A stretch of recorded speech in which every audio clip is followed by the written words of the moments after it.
May the spirit of imagination open our minds to new possibilities. May the spirit of love open our hearts and join our hands. May the spirit of justice move us to act for the liberation of all people. And may the spirit of community challenge us to open our circle wider and wider still. Welcome to video worship at the Unitarian Church of Los Alamos for October 24th, 2021. Whoever you are, whomever you love, wherever you are on your journey, we are glad you are here with us. I'm Ann Marsh. Patrick Webb and I are worship associates for this service. Our minister, the Reverend John Cullinan, is on sabbatical, and in his absence, we're hearing from a wonderful variety of speakers. Today, I'm delighted to introduce our speaker, Reverend Elaine Aron-Tenbrink. Elaine serves as assistant minister at Foothills Unitarian Church in Fort Collins, Colorado. Prior to that, she served both in congregations and in chaplaincies in Minneapolis, Minnesota, and Charleston, South Carolina. Elaine enjoys hiking and biking in northern Colorado with her 2 young children and her husband, Jason Tenbrink, who grew up here in the Unitarian Church of Los Alamos. Today, Elaine invites us to sort through the distractions, the unknowns, the busyness of our lives, and ground ourselves in what is truly essential. She'll share her sermon time with the Reverend Gretchen Haley, senior minister at Foothills. Welcome, Elaine, welcome, Gretchen, and welcome to all of you.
We gather here this morning in the heart of autumn. The air is crisp and cool. The leaves are turning bright yellow and red and brown and orange. The days are shorter. The light is less, and sweaters and blankets and books and baking may be calling to us. A time of harvest and a time when many plants scatter their seeds, laying the groundwork for abundance yet to come, holding possibilities that will not come to fruition until many months from now, all the way on the other side of winter. As we gather together today, let us remember that even as the light wanes, even as what was once green is now brown and crisping. And as the long, hot summer days are transitioning toward the mysterious depths of the winter solstice, seeds are being planted that will bear fruit in times to come. May we have faith in the turning of life's natural cycles, in the dynamic interplay of darkness and light, living and dying, knowing that neither of these is the end of the story. As we light this chalice, let us renew our dedication to meeting this life with awe, wonder, and a heart for the long game. Come, let us worship together.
Amazing grace, how sweet the sound that seemed of rest like me. I once was lost,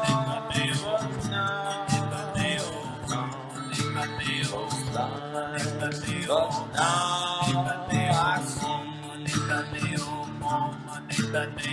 Give to the senses, as a gift to the family, as a gift to come down where we are piano and find ourselves in a place just right.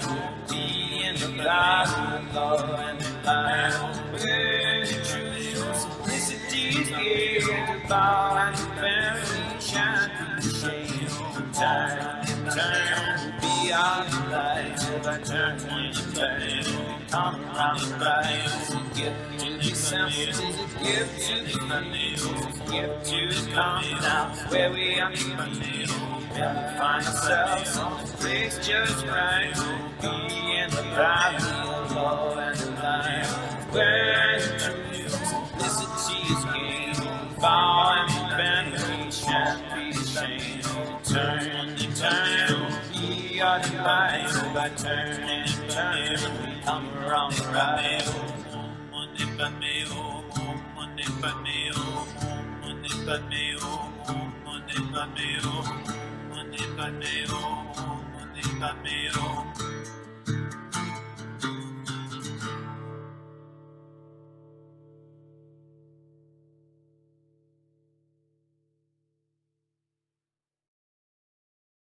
Each week, the words of our affirmation remind us of why we come together and of the promises we make to each other and to our wider world. In that awareness, I invite you to speak these words mindfully as we join in our affirmation. Love is the doctrine of this church, the quest for truth is its sacrament, and service is its prayer.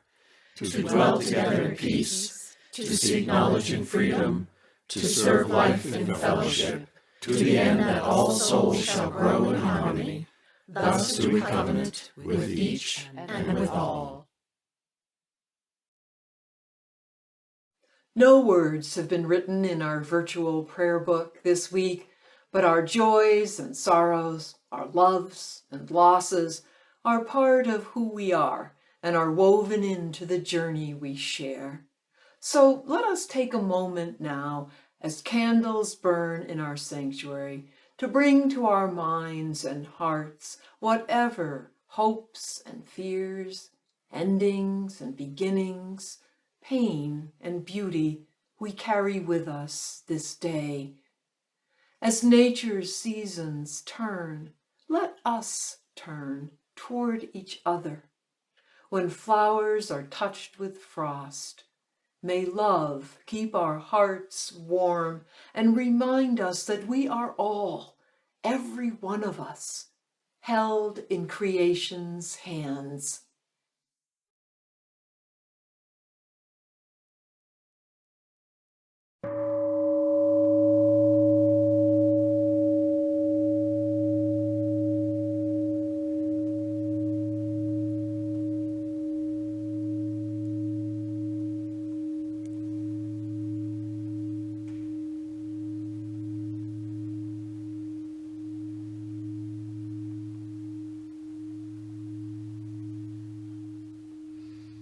As we prepare ourselves for a time of meditation and prayer, I invite you to settle in a bit, ground yourself in your body.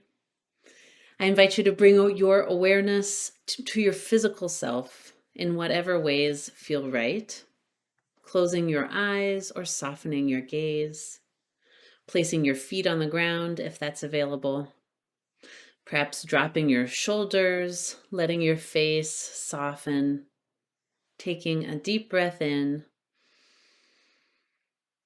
and releasing it slowly. After a week of so much input and decision-making and navigating through, let us practice just a few moments of stillness and quiet together, joining in a silence that unites us across the distance, in the silence that makes us one.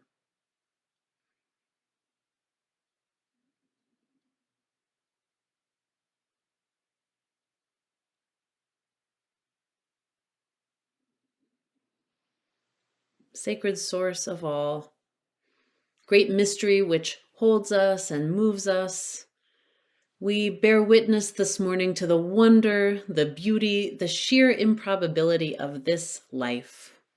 We bear witness to this season turning as the sun rises later and the night descends sooner, as the leaves turn from green to red, orange, and yellow, as the brisk fall air moves across our faces, we remember that we, too, we are called to turn.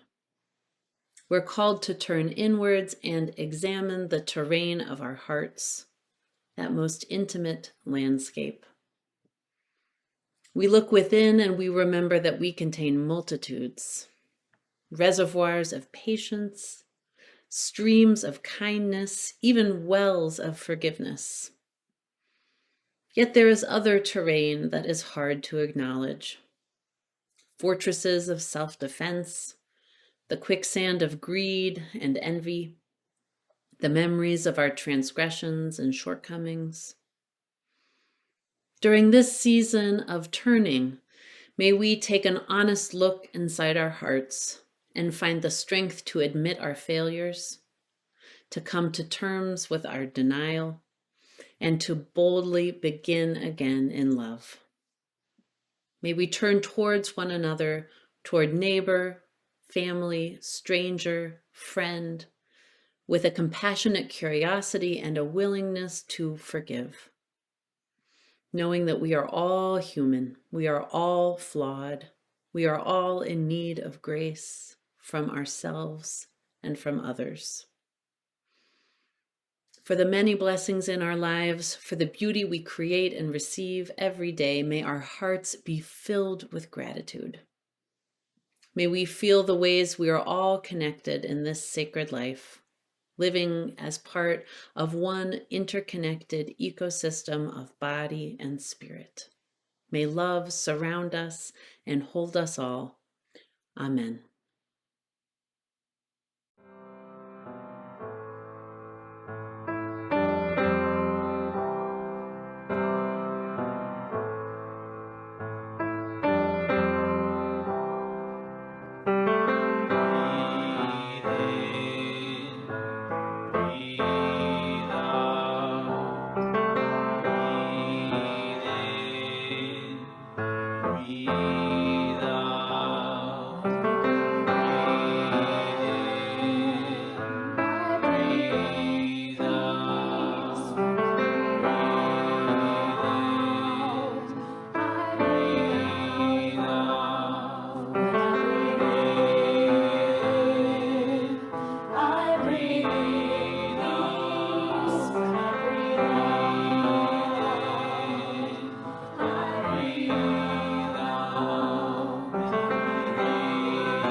Time for All Ages this morning is a story a bit adapted by Chris Bice. Once there was a little girl who was walking beside a creek when she happened upon a frog who looked so sad. I wonder why that frog is so sad, she asked herself. And then she remembered a story told by her mother about how a girl once kissed a frog and how the frog magically turned into a handsome prince. Well, maybe that's why the frog is so sad. No one will kiss it that it can become a prince. So this little girl decided she would give the frog a kiss herself. So she lifted it up. Mwah. Oh, well, nothing happened. There was still just a frog sitting in her hand. So she set the frog back down on the ground, and they sat there together for a while, watching the creek go by. The little girl shared aloud about some struggles she was having at school, and the frog would ribbit from time to time. It was a sweet, peaceful afternoon they spent together. And finally, as the sun started to go down, the little girl turned to the frog and she said, "Oh, Froggy, poor Froggy, it's too bad I couldn't turn you into a prince." And the frog surprised her by replying, "Oh, no, you've done something far better. Our time spent together has made me a much happier frog." And then the frog hopped off with a great big smile on his face. You know, frogs need love too. You may not be able to see the frog change on the outside, but believe me, a little love and attention makes everyone feel like royalty on the inside.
When I was in second grade, my favorite book was this little yellow paperback that was the story of saints. In all the same ways that people talk about the Bible as an instruction manual for life, I had the sense that everything that I could ever want to know about what it meant to live a good life, to be a good person, was contained in this one little yellow book and its stories. This should horrify you.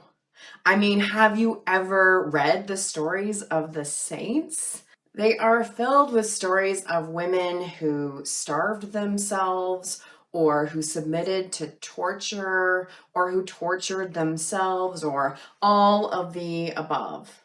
The path to sainthood, that is the path to being the best good person, or to put it in the terms of our series, the path towards the essentials of life, is laid out in these stories as a matter of stripping away not just material goods or unhealthy habits, but stripping away of the very self. For all people, and especially for women, according to this book, to remove any trace of the individual is to live a life more fully at one with God.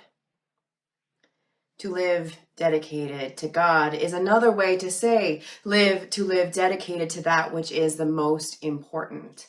Remembering that God is simply another word for ultimacy, that is the ultimately important, the ultimately meaningful.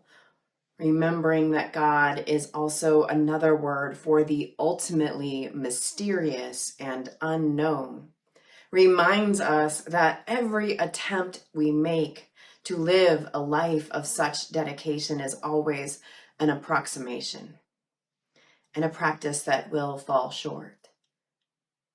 The trying is the point. Now, even if you didn't obsess about Saint Teresa of Avila as a child, at some point or another, you too probably got the message that the barrier between you and a life of ultimate purpose, the barrier there is you, your desire or your ego, your body and its needs, your being too much or not enough. The saints and the mystics use the word annihilation, as in to be one with God was to fully annihilate the self. To find the essential life was to annihilate the self, the individual.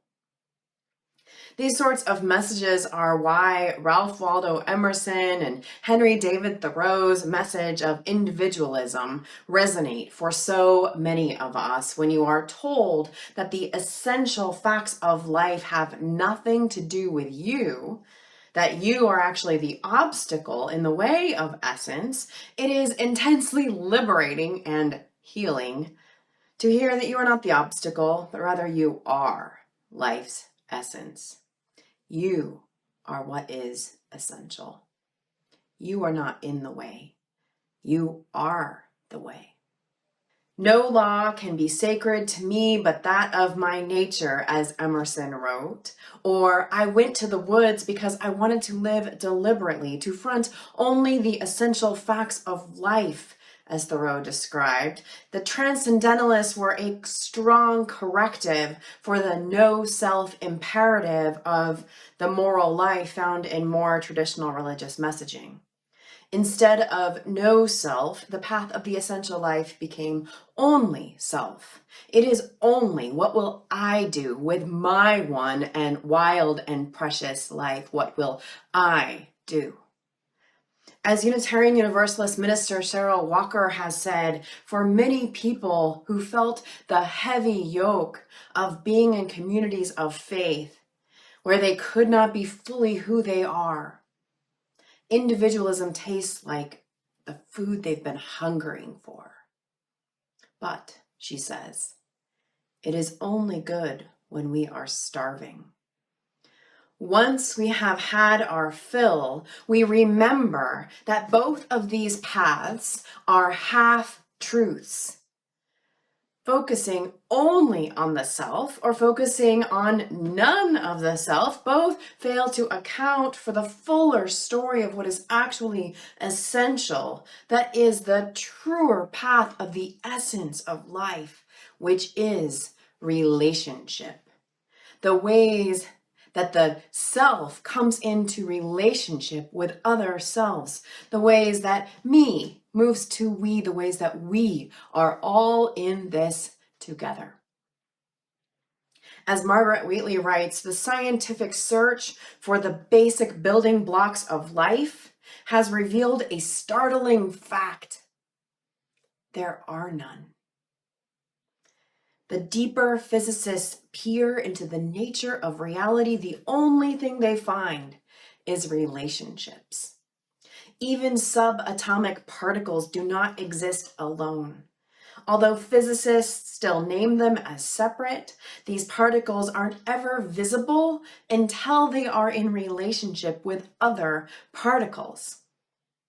Everything in the universe is composed of these bundles of potentiality that only manifest their potential in relationship.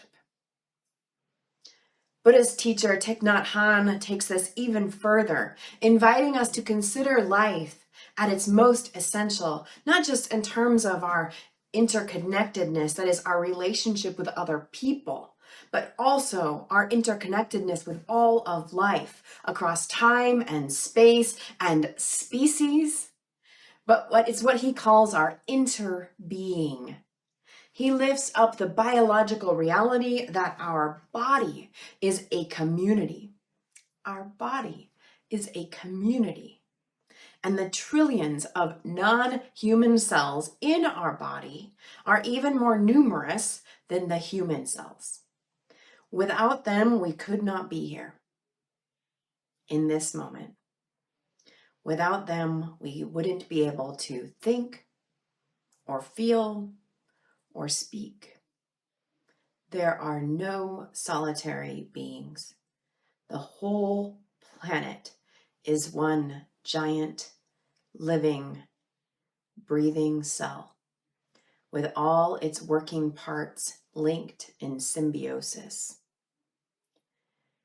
To discern what is essential in life, with relationship and our mutual potentiality as a starting point, is infinitely more complicated and humbling than either the no-self or the all-self path offers. Especially when you add in those non-human relationships, it invites us to both step up with all that we are and to surrender entirely, to offer everything and yet know nothing, to accept that there is wisdom not just in every other person, but also in plants, as Potawatomi writer Robin Wall Kimmerer teaches, or in marine mammals, as Black feminist Alexis Pauline Gumbs leads us to. There is ancient wisdom and there is future wisdom. And we need all of these ways of knowing and living. And by holding each of these, all of these, contradictory and chaotic though they may be, this is the only way to live dedicated to that which is most important, the ultimately meaningful, that is, the ultimately mysterious and unknown. It invites us to hold at the very center of our lives the awareness that we have a piece, and it is a very small piece of the truth. And so we keep practicing, knowing that all we offer in this quest is an approximation. Everything we do will fall short. It is the trying that is the point.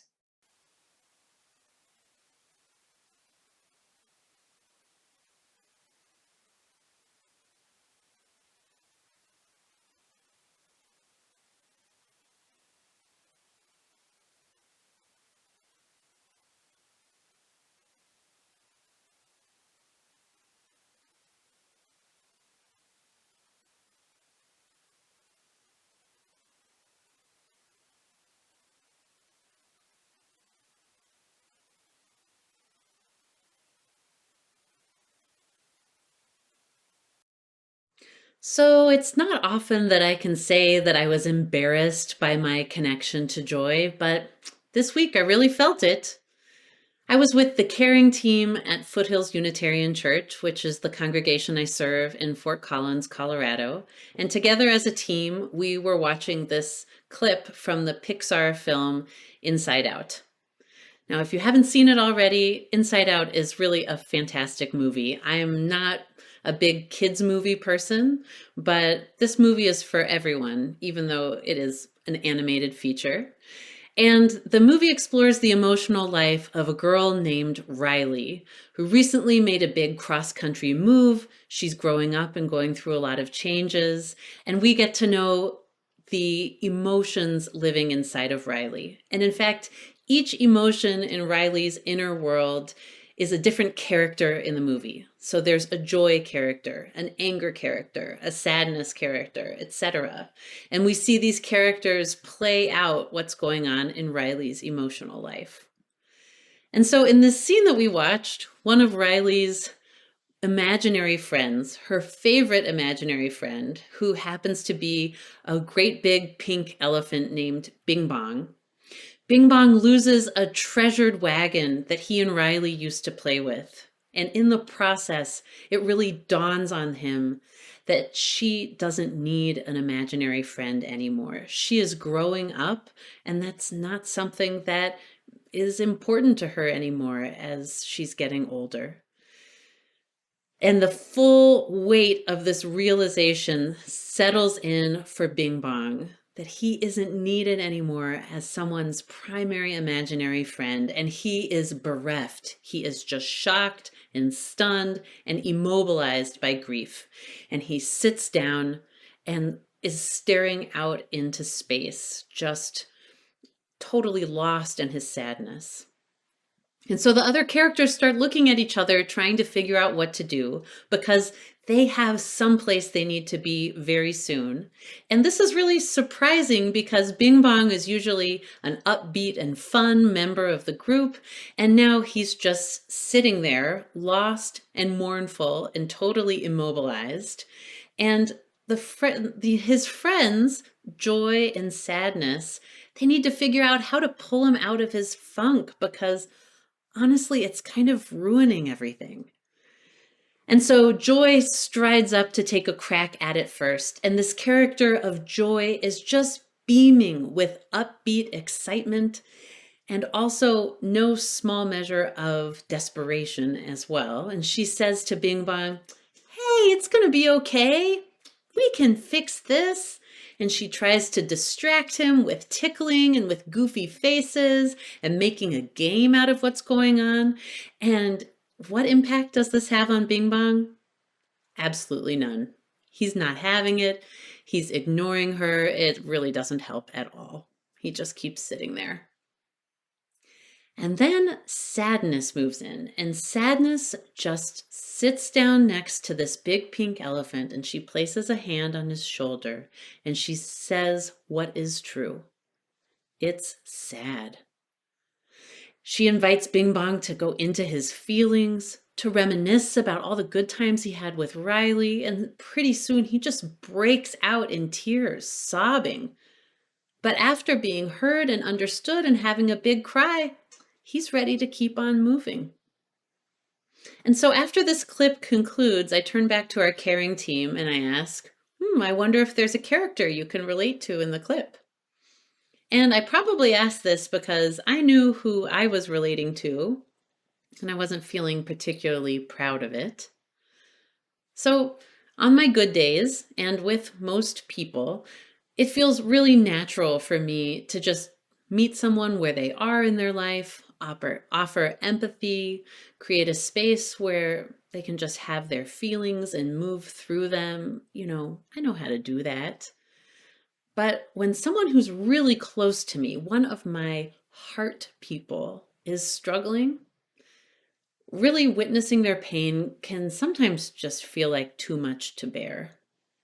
And so I end up just wanting to fix it, or I want them to fix themselves. I feel helpless. I feel afraid. I just want it to stop. I've definitely been known to inform a not okay person that they are actually okay, or that it's actually not that bad. Hey, look at the bright side.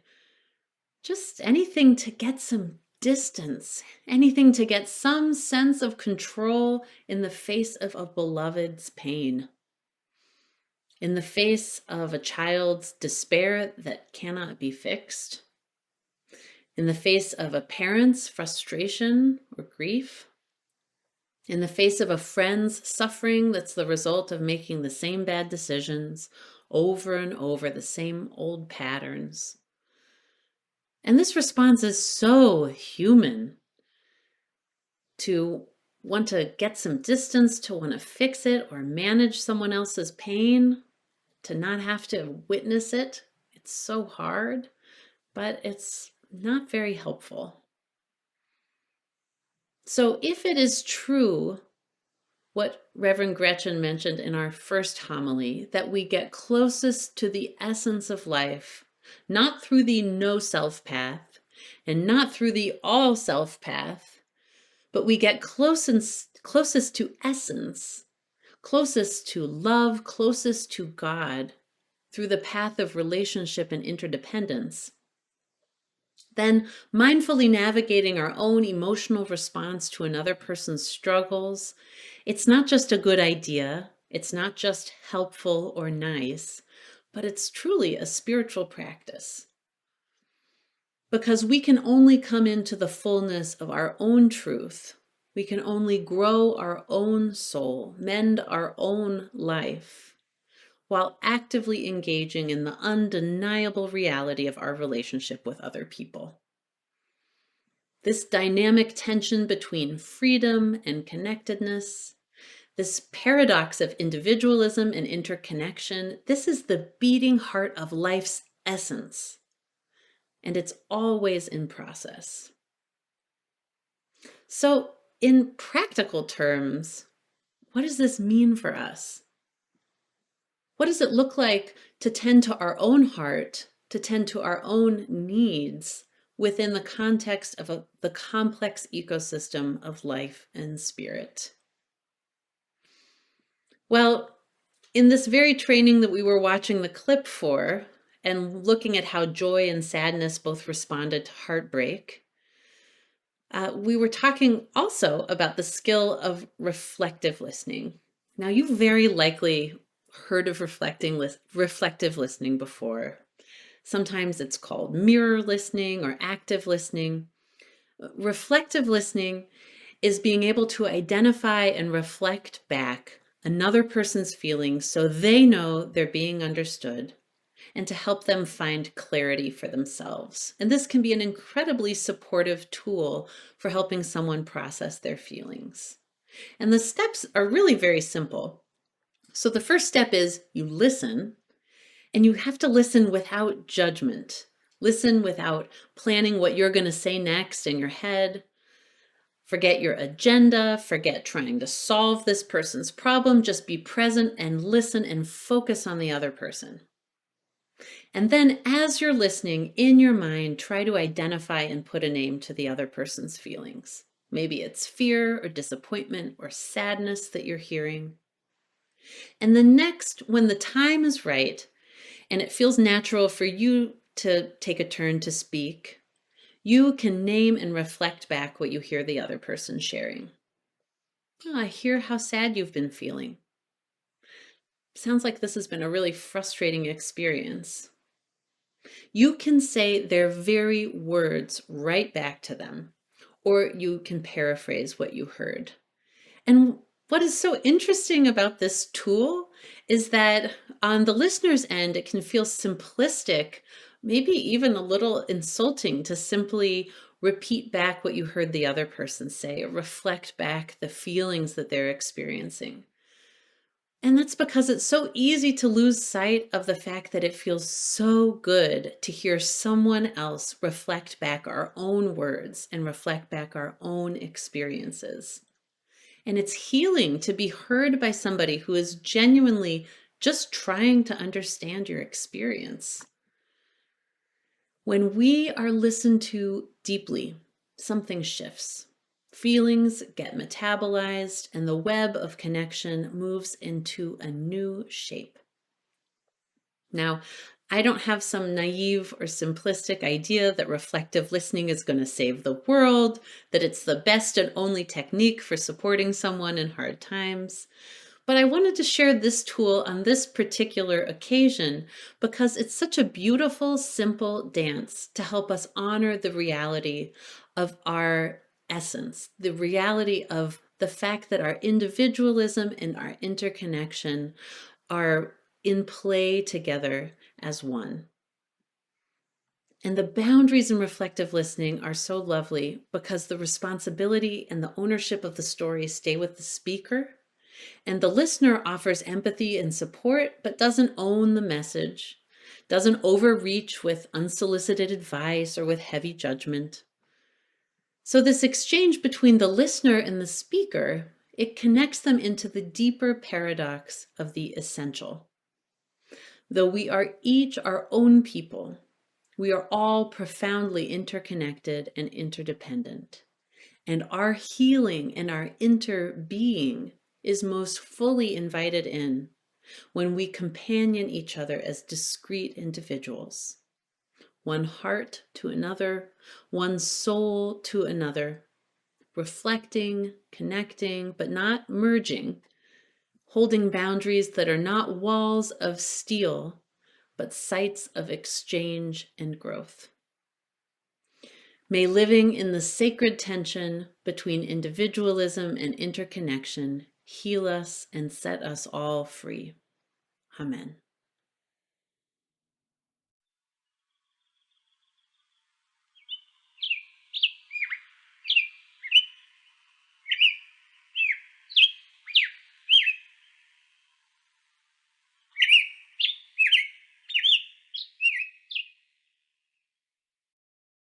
Thank you, Elaine, for challenging us to explore what really matters in our lives. And thank you, Gretchen, for adding your perspective. Next week, our pulpit guest will be the Reverend Leona Stuckey Abbott, community minister and pastoral counselor in Santa Fe. Leona will be the final speaker in our sabbatical series. The Reverend John Cullinan first Sunday back with us will be November 7th. Because of the changing COVID situation, we are continuing our online-only video worship for now. Children's programs are outside with masks, and everyone must wear a mask while in the building. The board is monitoring COVID data closely and hopes that we may be able to reopen soon. Meanwhile, thank you for your patience and trust as we navigate these tough times together. Please join us for online worship at 10:30 and for Zoom coffee hour at 11:30. The links are in our email announcements. If this is your first time with us, we invite you to sign our virtual guest book, and everyone is reminded that you can submit personal joys and sorrows for our virtual prayer book. The Reverend John Cullinan will be on sabbatical until November 1st. Meanwhile, we invite you to send your questions, comments, and requests to the church office. The links for doing all these things are in the service notes under this video and on our website. For information on upcoming events and other ways to connect, please check our Facebook pages and email announcements. Thank you for being with us.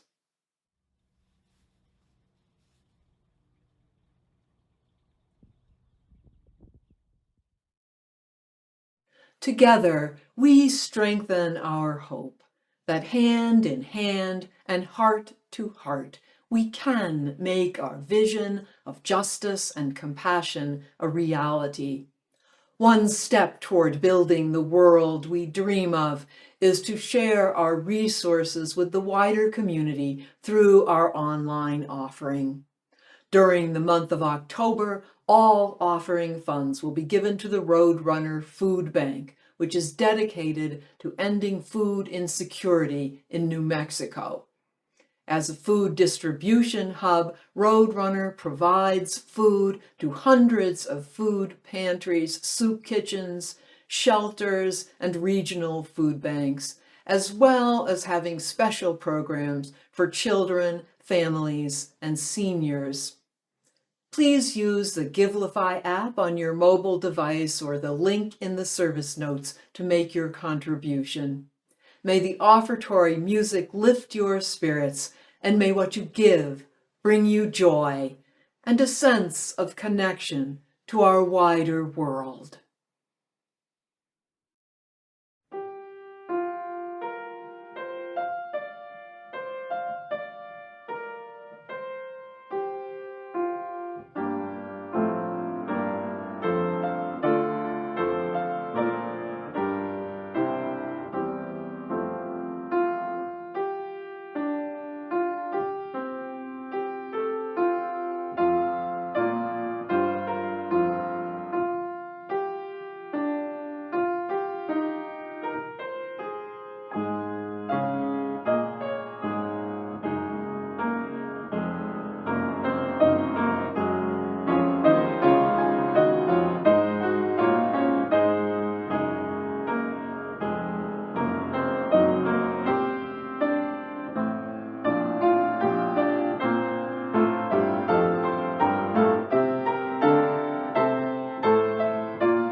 As we part ways this morning, I offer these words of benediction by Jan Richardson. In the leaving, in the letting go, let there be this to hold on to at the last.